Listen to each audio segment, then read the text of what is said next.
The history books tell us the war ended on May 8, 1945, with cheering crowds, ringing bells, and waving flags. But for the people of Germany, that day wasn't the end of the nightmare. It was just the beginning of year zero. Imagine a silence so loud it hurts your ears. For 6 years, the soundscape of Europe was defined by air raid sirens, the roar of bombers, and the screaming of artillery. Then, suddenly, at the stroke of midnight, nothing. May 1945 in Germany didn't feel like peace. It felt like the surface of the moon. The great cultural capitals, Berlin, Hamburg, Dresden, were no longer cities. They were jagged, gray landscapes of broken brick and twisted steel, stretching for miles. The government had vanished. The police force had dissolved. The currency was worthless paper. There was no electricity, no running water, and absolutely no law. This period is known by historians as Stunde Null, or Hour Zero, the moment when a modern industrial nation simply ceased to exist and reverted to a primitive state of survival. In this sudden vacuum, absolute chaos reigned supreme. Millions of people were on the move in a chaotic migration. You had defeated German soldiers throwing away their uniforms to blend in with civilians. You had millions of displaced persons, slave laborers and concentration camp survivors who were suddenly free and understandably furious. The social contract had completely collapsed. If someone stole your shoes or your bicycle, you couldn't call the police because the police were likely hiding in a cellar or being arrested by the Allies. It was the Wild West in the heart of Europe. Revenge was common and often brutal.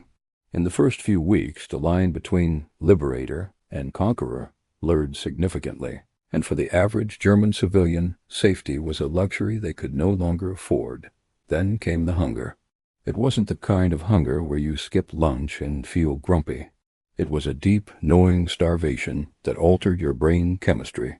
The official ration cards issued by the occupying powers were often theoretical pieces of paper. In some occupation zones, the daily calorie intake dropped below 1,000 calories, less than half of what an active adult needs to survive. People boiled wallpaper to eat the paste. They scoured the forests for nettles and acorns. The unimaginable became routine.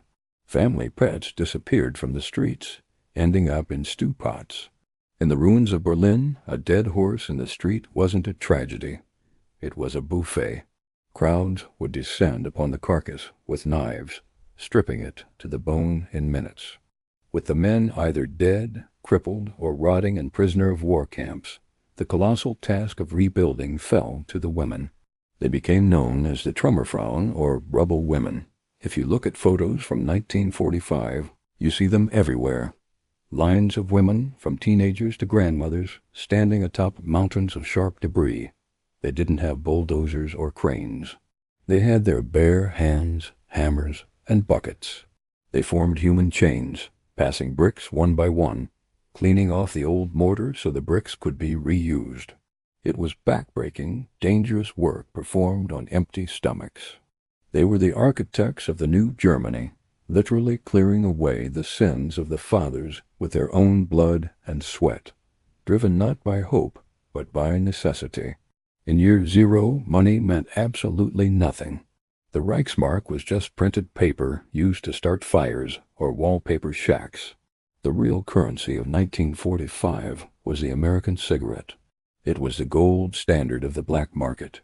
A single pack of Lucky Strikes could buy you a week's worth of food. A carton could buy you a grand piano or a family heirloom. The economy shifted entirely to barter. Allied soldiers found themselves incredibly wealthy overnight.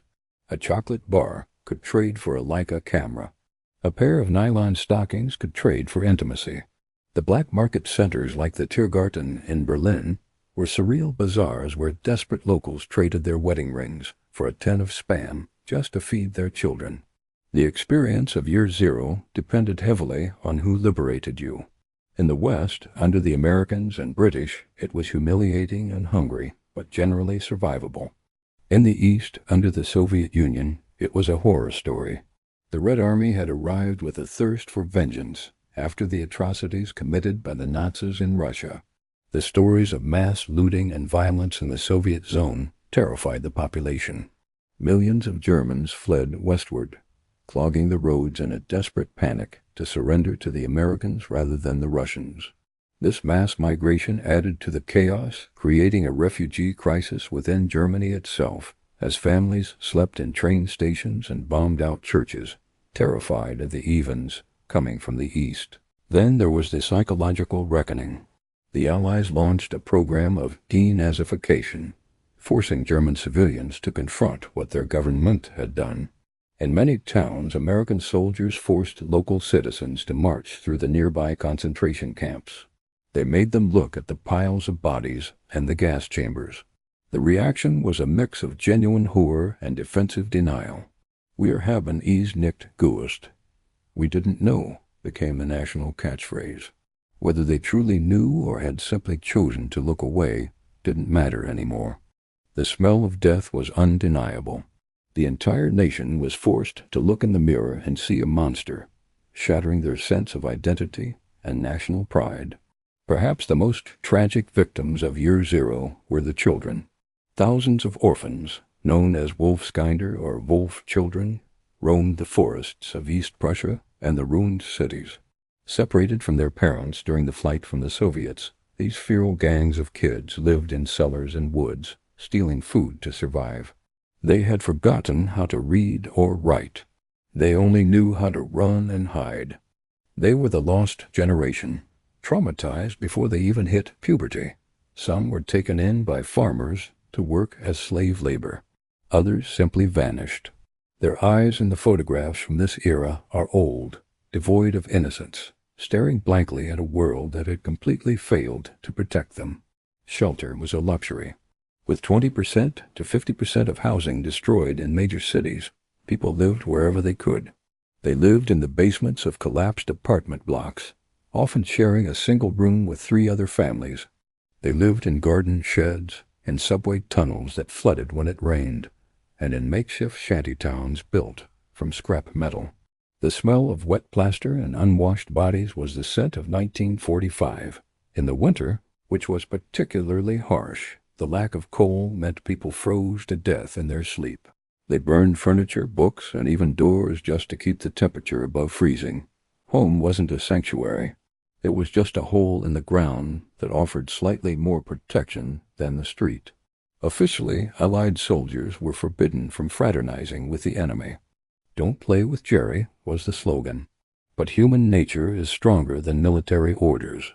American GIs were lonely, and German women were starving.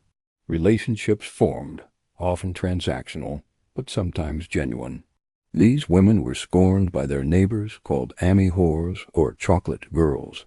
Yet their relationships often kept their entire families alive. It created a strange social dynamic where the conquerors became the providers. The baby boom that followed included thousands of children born to Allied fathers, a living testament to the blurred lines of the occupation. It was a messy, complicated intimacy born out of desperation. Slowly the men began to trickle back. They weren't the proud soldiers who had marched away in 1939. They were ghosts. Amputees crutched their way through the rubble. Men with hollow eyes, suffering from severe shell shock, wandered the streets looking for homes that no longer stood. There were no parades for them. They were returning to a country that blamed them for the destruction. The reunion with their wives was often awkward and painful. The women had become tough and independent survivors. The men were broken and defeated. The domestic dynamic had shifted irrevocably. Many marriages survived the war, but couldn't survive the peace. The silence at the dinner table was heavy with the things they had seen. In the shadows of the ruins, organized crime flourished. The most famous was the Gladdo gang in Berlin, led by a young boy who modeled himself after Al Capone. They exploited the chaos of the divided city, robbing convoy trucks in the Soviet sector and fleeing into the American sector where the police couldn't follow. They shot policemen, raided black markets, and terrorized the population. It was a true Gotham City scenario without a Batman. The police force was understaffed, underarmed, and often corrupt. For a brief period, if you had a gun and the will to use it, you could be a king in the ruins. It took years for civil order to truly return to the streets of Germany, leaving a scar on the psyche of the city. Looking back at year zero, we learn a crucial lesson about conflict. War doesn't end when the ink dries on a surrender document. That is just a legal technicality. The real end of war is a long, agonizing process of rebuilding a society from the ground up. Germany in 1945 wasn't a nation. It was a crime scene and a graveyard. The transition from that hour zero to the prosperous nation we know today is a miracle of history, but it was paid for with a level of misery that is hard to comprehend.